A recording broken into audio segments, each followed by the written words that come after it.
What's up, everybody? It's Chris Plays. Welcome back to another video of FIFA 17 Ultimate Team, the quest for Silverware. I hope y'all are enjoying it. I'm having a blast putting this together for y'all, and I'm excited to turn on my Xbox and play some more FIFA 16 and record it for y'all. I've never been this excited for a game before, and it's even more fun now that I'm sharing it with y'all.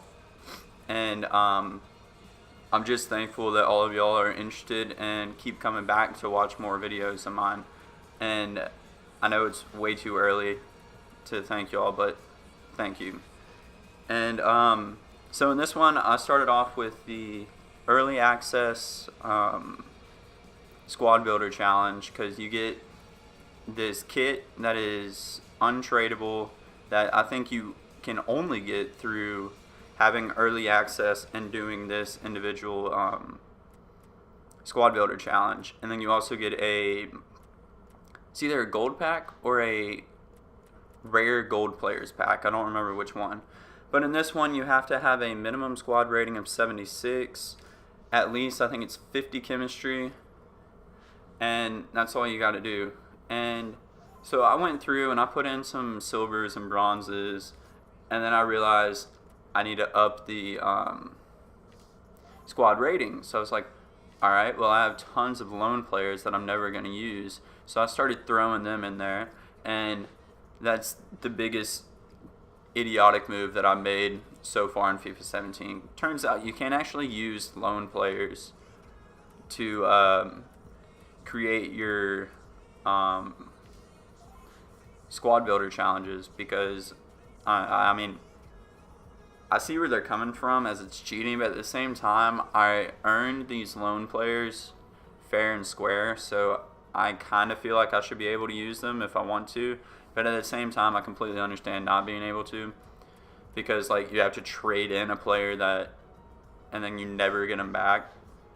So like it makes sense, but at the same time, I'm not a big fan of it.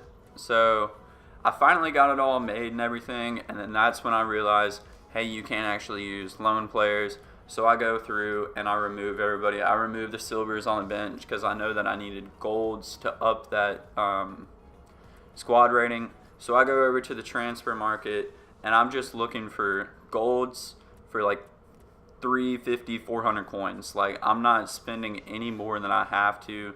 I'm trying to find the like 80 rated non-rares that I can get for 300, 350 coins, 400 if I have to.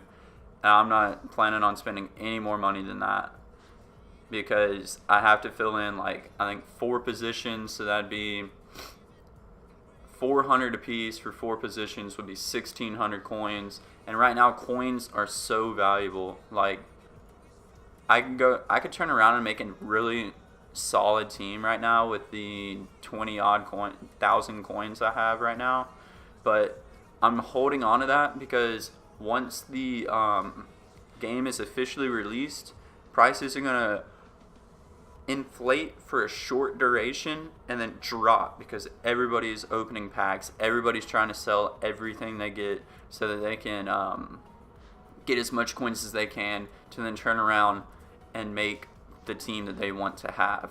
So I'm just holding on for that initial dip, buy the dip, have a decent team, play through it a lot, make some rotations if I need to, and constantly like interchange a couple positions here and there to not only keep it interesting for y'all, but to also just eventually make a team that I feel unstoppable with. And then of course, obviously I'm going to be upgrading as I get more and more coins, and hopefully these squad builder challenges give me some pretty nice untradeable players, because if I get an untradeable player, there's no point in them just chilling in the club doing absolutely nothing. I can instead get him, put him in a team, and then use him, and I never have to get rid of him. I like the first owner concept and everything. Like, I think it's really cool to have like your first owner. Like, I'm the only person that's ever owned this, and I didn't go out and buy him. And this is how well he's done for me. He's played like 100 games. Like, I've never had a player that's played 100 games. And I've played... FIFA 16 was the year that I played the least of Ultimate Team, and I played at least 300 games. FIFA 15, I played over 500 games because I had about 500 wins. And I think I was just over a 2-1, so I had played about 750 games. That's ton. That is an insane amount of FIFA to me. But I mean, when I love the game, I'm gonna be playing a lot of it. And FIFA 15, I absolutely love. FIFA 16, I hated it. I got to Division 1 twice in FIFA 16. The first time, I barely held on to avoid relegation. The second time, I got destroyed and I got sent back to Division 2. I never got back up to Division 1. And honestly, I didn't care. I hated the game. I didn't want to try and even win Division 1. I was stuck playing the gold tournament. Winning that every, I would enter it twice and I'd win it once. So obviously I'm not the best, but as you see, I finally finish the squad builder challenge. I go and see that something is sold, and then I decided to go and hop back into divisions. So I'm using the Argentine team in this game, and I ended up buying Al Salazar, even though I already had him, because I put him in the squad builder challenge, but then I bought a new one for, I think it was like 350 or 400 coins. So when he is a good player for 350, 400 coins, like discard value. That is an insane pickup to me because I really enjoy using him. And I actually forgot that he went to Barcelona until I started playing this game. But so I go into the first game, and he has a couple of good golds just filled in with bronzes, and he has very little chemistry. And I end up nicking the ball from him, and I play a couple 1-2s, and I'm in one-on-one. And all you have to do in those situations, tap B, put it back post. They're going to find the corner of the net 9 times out of 10, and the keeper's going to look like an idiot. So coming into the 38th minute or so, I get in again, and I wasn't 100% confident in taking that shot back post, so I decided to just sweat it. I know a lot of people hate sweat goals, but I mean, you got to do what you got to do to win. Early access typically has better players than full release because you have to pay to have early access. So right before halftime, I go down, and I thought I was going to score a screamer into the back upper 90.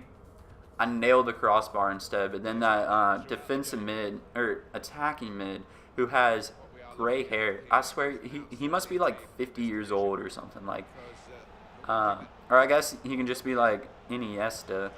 But to put us up 3-0 at going into the halftime, and then there towards the end of the game, I decided to do a chipped through ball to my attacking mid again, and he hits it on the half volley, and those volleys just look great. I think I might have to start doing that more often. But looking at the stats at the end of the game, I completely destroyed the guy. He had one shot in the entire game, and I don't even recall it. It probably wasn't that good. But so after that game, I decided to sell the League 2.